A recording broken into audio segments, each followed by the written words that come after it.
l'air bien parti pour devenir mon personnage préféré à cette allure-là. Alors, oui, je retire pas ce que j'ai dit. Je trouve toujours que Garnet, en termes de base, est la plus intéressante en soi. C'est juste que on la met assez peu en avant, en fait. C'est la chef qui est toujours un petit peu au second plan dans l'importance de l'histoire. Et la seule fois où on a passé un épisode à se centrer sur elle, c'était assez médiocre. Donc, alors que Pearl a eu droit à une bonne petite demi-douzaine d'épisodes maintenant, où on la mettait en avant de façon prononcée. Et la majorité du temps, c'était très satisfaisant. En particulier cet épisode, qui est mon préféré, pour l'instant, l'épisode 28. Hein. Vous avez peut-être dû remarquer le petit... Bref, on commence avec l'épisode 27 qui reprend ce qui vient de se passer dans l'épisode précédent. Ça fait plaisir, vraiment. Voilà, le père de Steven, hein, après ce qui s'est passé, il s'est cassé la jambe lors du combat contre Lapi, hein, c'était bien montré, et son camion s'est un petit peu fait bousiller. Et on rebondit là-dessus. On fait pas comme si du temps s'était passé, tout va bien, on n'y pense plus. Non, non, non. Le père de Steven, Greg, a toujours la jambe cassée et son camion est toujours détruit. Tandis que va y avoir Pearl qui se dit tiens, je vais essayer de réparer ça en montrant un petit peu sa reconnaissance pour le gars. Et Greg qui propose en attendant que ça aille mieux, est-ce que je peux vivre chez vous, passer un peu de temps avec toi mon fils? Et c'est là qu'il y a Métis qui dit ouais, tu te souviens que tu peux soigner les gens hein, directement Steven? Ah oui, et donc il essaye son truc sur la jambe de son père et ça n'a pas l'air de marcher. Ça n'a pas l'air, hein, donc ouais, on passe sur le plan proposé au début, c'est-à-dire Greg qui passe du temps avec son fils dans un petit montage un peu mignon. En dépit du fait que la chanson d'accompagnement est pas géniale, dans le sens où... Alors, ça peut rajouter un petit côté authentique d'avoir un chanteur qui est pas juste, mais d'avoir deux chanteurs qui chantent à l'unisson de façon pas juste comme ça, c'est pas génial. Ouais, il me semblait que le père de Steven Gregg chantait un peu mieux que ça. Dans l'épisode 2, on a montré une chanson qu'il a enregistrée, c'était un petit peu mieux fait que ça, quoi. Enfin, moi, ça a une moyen, le fait d'avoir deux chanteurs qui chantent vraiment pas juste pour appuyer le fait que ouais, y a pas de papa comme toi, il y a pas d'enfant comme toi, t'es unique quand on genre, tout ça, c'est mignon quoi. Ça fait passer leur relation. Mais c'est là qu'il y a un problème magique parce que Garnet intervient en disant que la géode est fissurée. Waouh, qu'est-ce que ça veut dire? Elle balance ça comme ça. Elle dit allez les gemmes, il faut qu'on y aille, c'est important, toi aussi Steven. Et il y a son père qui se plaint un petit peu, et ça va être le problème principal de cet épisode, je vous cache pas. Le fait est qu'il force un petit peu ce besoin d'attention sur lui, alors qu'il sait pas reconnaître une urgence. C'est ces trucs qui va un tout petit peu baisser le personnage dans cet épisode. Donc ouais quoi, et si j'ai besoin d'aide, et c'est là que Pearl lui donne une flûte qui permet d'activer le téléporteur et d'appeler les autres au cas où il y a un problème, et il va en abuser, ce qui énervera un tout petit peu Steven parce que voilà, il faut faire gaffe quoi, il y a des urgences à avoir, merde. Donc ouais, ça va être ce truc un petit peu prévisible et ouais, ce genre d'attention, je comprends pas pourquoi il fait ça quoi, c'est à part pour forcer le conflit. Ça va être le truc un peu gênant de cet épisode malheureusement. Mais bon voilà quoi, du côté de la géode fissurée en fait c'est un truc qui est lié au cœur de la planète ou de l'univers ou du système solaire, je sais pas trop, je vous casse pas que j'ai un peu de mal à comprendre la logique de la chose, on nous présente ça tellement vite, et étant donné que c'est fissuré, ça risque d'éclater à tout moment et de faire disparaître toute vie dans le coin, rien que ça. Comment ça se fait que ce soit fissuré? Petite question. Parce que voilà, un truc aussi grave avec un élément aussi grave, je vous dis, vous nous balancez ça comme ça, waouh!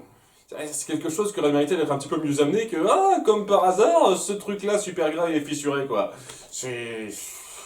En tout cas, ça tombe bien que Steven soit découvert des pouvoirs de guérison il y a peu de temps de ça, puisque elles ont pour idée quand même qu'il utilise ses pouvoirs afin de guérir cette gemme-là. Mais alors que Steven essaye, il est un peu hésitant parce que ça n'a pas marché avec son père et ça n'a pas l'air de marcher. Donc les trois gemmes essayent de le consoler, c'est pas grave, on devra trouver un autre moyen, tandis que à nouveau son père les appellera pour des conneries. Et à un moment donné, étant donné que Steven ne peut plus rien faire, les trois gemmes partent dans leur coin en disant on va régler ça, toi, occupe-toi de ton père. Il demande des donuts, il va chercher des donuts, mais il a oublié un truc et en revenant, il se rend compte que son père fouille dans le frigo en n'ayant aucun problème à la jambe.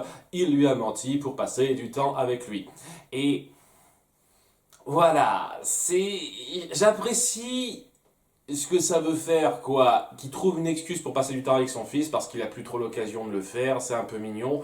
Il n'y avait pas besoin de forcer cette espèce d'intrusivité, comme quoi, il le force à revenir alors qu'il y a quelque chose de grave sur le coup, quoi. Tu aurais pu passer du temps avec ton fils après que ce problème grave soit réglé, et puis voilà. C'était pas la peine de forcer ces moments père-fils comme ça, c'est ridicule. C'est ridicule, Greg. Pourquoi tu fais ça? C'est stupide. Parce que je comprends où il veut en venir. Il veut passer du temps avec son fils. Il y a un côté un petit peu égoïste là-dedans, mais un petit peu recherché qui me déplaît pas, quoi. Je déteste pas le personnage par rapport à ce qu'il fait. C'est juste la mise en scène un peu forcée pour qu'il force son fils à être là. Et on aurait pu s'en passer. Faire un truc mieux amené que ça, sincèrement. Enfin bref, il est un petit peu énervé par ce mensonge, Steven. À cause de toi, j'étais perturbé, je croyais que mon pouvoir ne marchait pas, alors qu'en fin de compte, je maîtrisais ça. Voilà, ça me faisait un peu tiquer au début. Je me dis tiens, quoi, on montrait bien que il pouvait faire ça presque naturellement, ce truc, et pourtant maintenant on dit que ça dépend des moments. Non, non, non, apparemment c'est naturel, ça se fait comme ça. Même par rapport à la géote, ça va être un petit peu particulier parce que bon, faut bien comprendre que c'est un espèce de gros caillou noir très imposant. Hein. C'est même pas une gemme magique, c'est beaucoup plus gros que ça. Donc c'est un petit peu compréhensible que ça ne marche pas comme ça, quoi. Un truc aussi gros que se soigne pas aussi facilement. Mais voilà, son père se dit, tiens, mon fils a un petit peu perdu la foi à cause de ça, moi je vais m'y jeter moi-même. Il se téléporte lui-même grâce à la flûte là-bas avec ses outils. Et Steven se dit, non, non, vas-y pas, papa, c'est dangereux.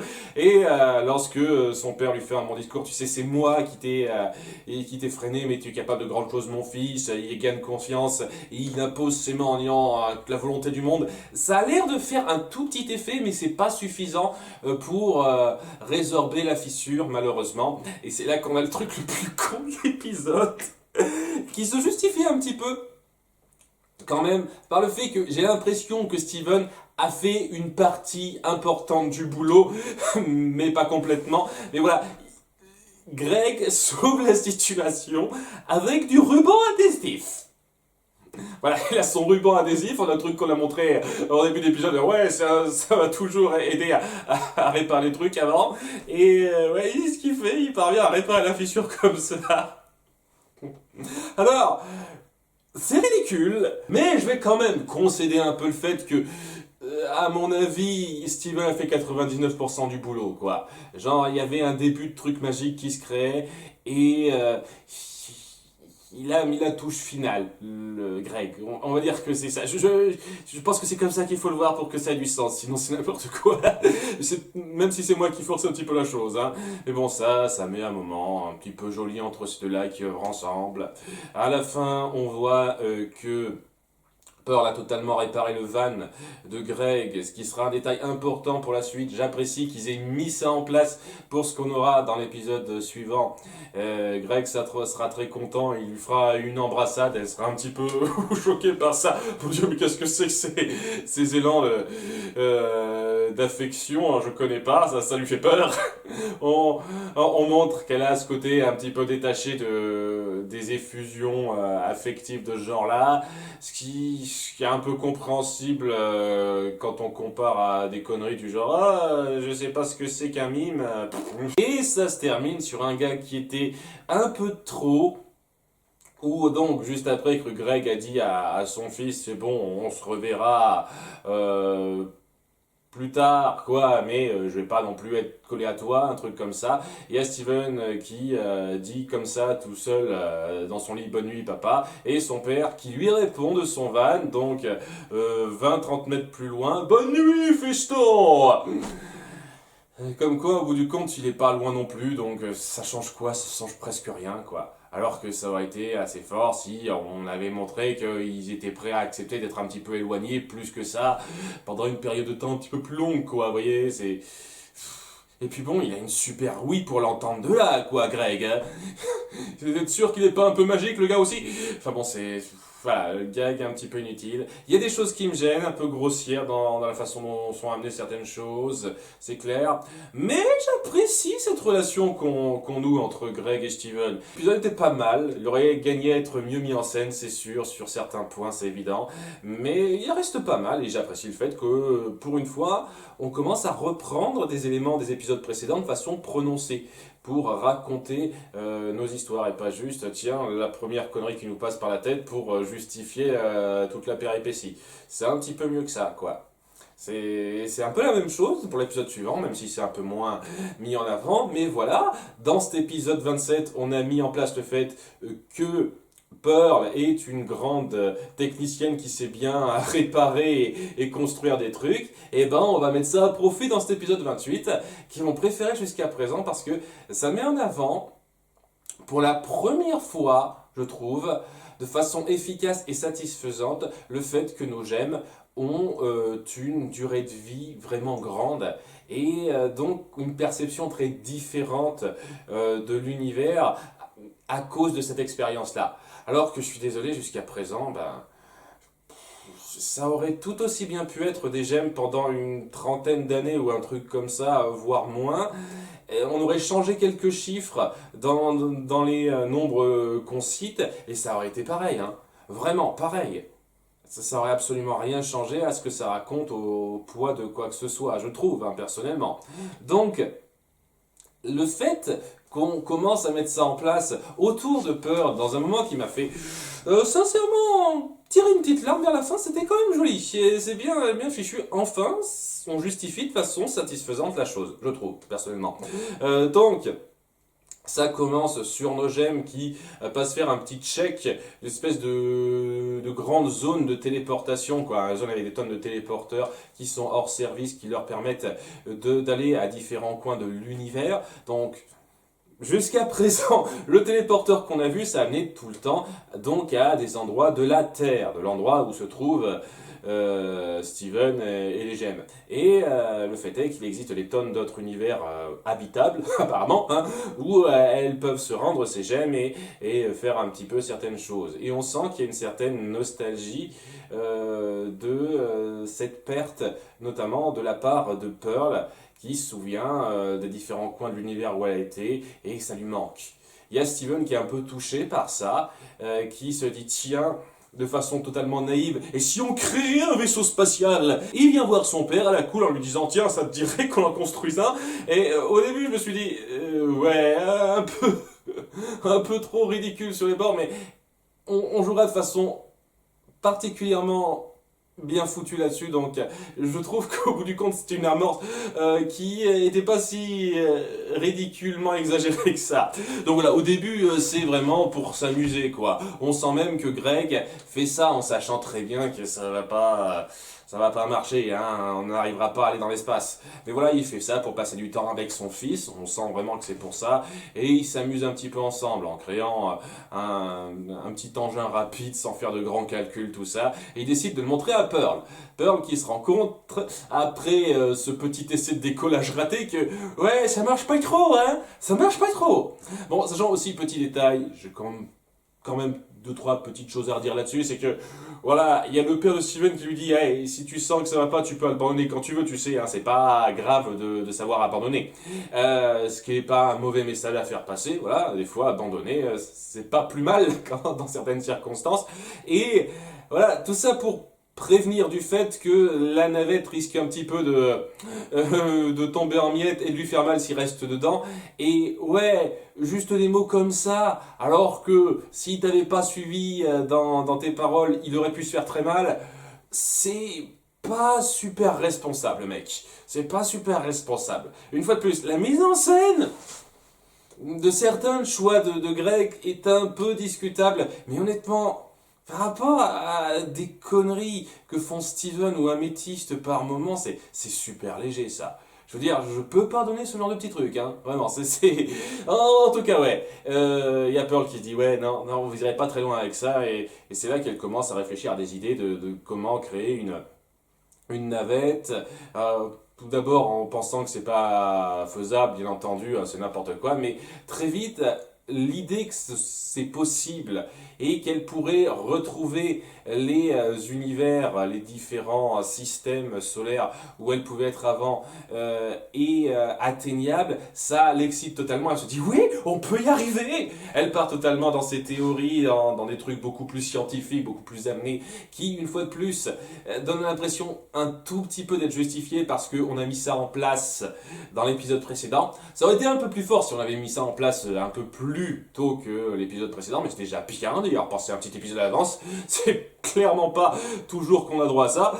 Et ouais quoi, elle part à fond dans ses directives. Steven et Greg la suivent un petit peu, bon bien entendu en faisant des petits trucs, hein, pas quelque chose d'aussi poussé qu'elle, mais voilà, participe un petit peu, elle est totalement prise dedans. J'adore un grand nombre des interactions, des discussions qu'il y a là-dedans, quoi, à un moment donné, lorsqu'elle explique, elle est tellement naturelle, la doubleuse et le personnage, quoi, dans sa façon de réagir aux choses, qui fait que, pour l'instant, c'est celle qui me fait le plus rire. Par exemple, lorsqu'elle explique son plan pour commencer, elle fait une petite remarque très rapide sur la vétusté du fauteuil sur lequel est assis Steven, de façon bien tac au tac, bien menée, qui fait bien sourire. Ce genre de petits détails, de petits de jeux sur le texte, je trouve que ça aide énormément les interactions, quoi.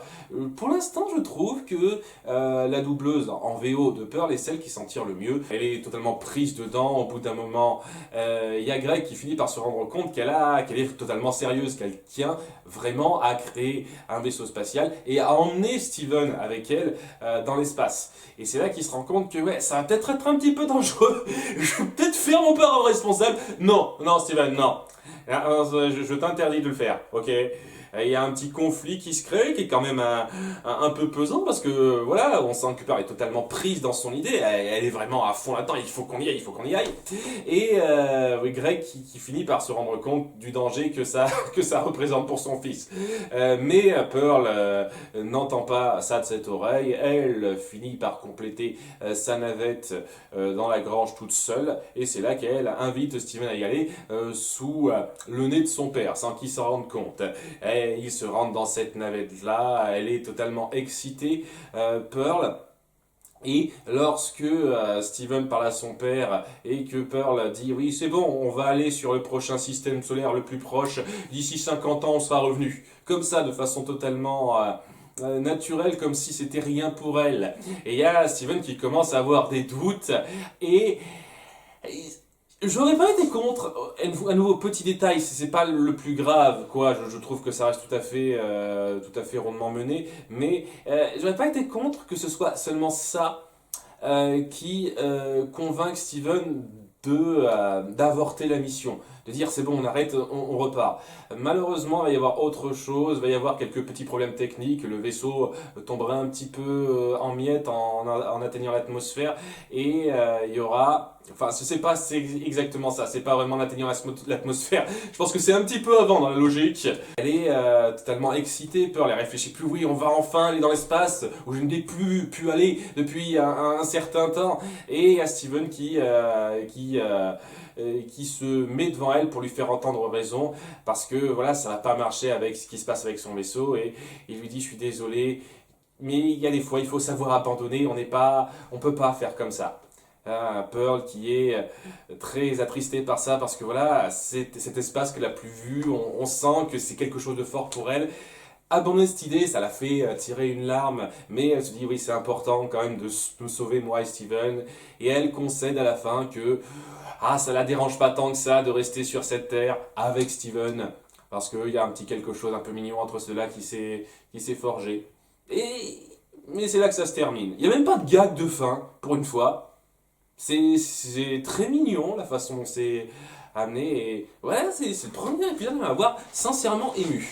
Voilà, j'ai tiré une petite larme à ce moment-là quand Steven fait entendre raison à Pearl, où on reprend ce qu'on a un petit peu mis en place avec l'API, c'est-à-dire ce besoin de retourner dans l'espace comme s'il y avait quelque chose de très important qui l'attendait là-bas.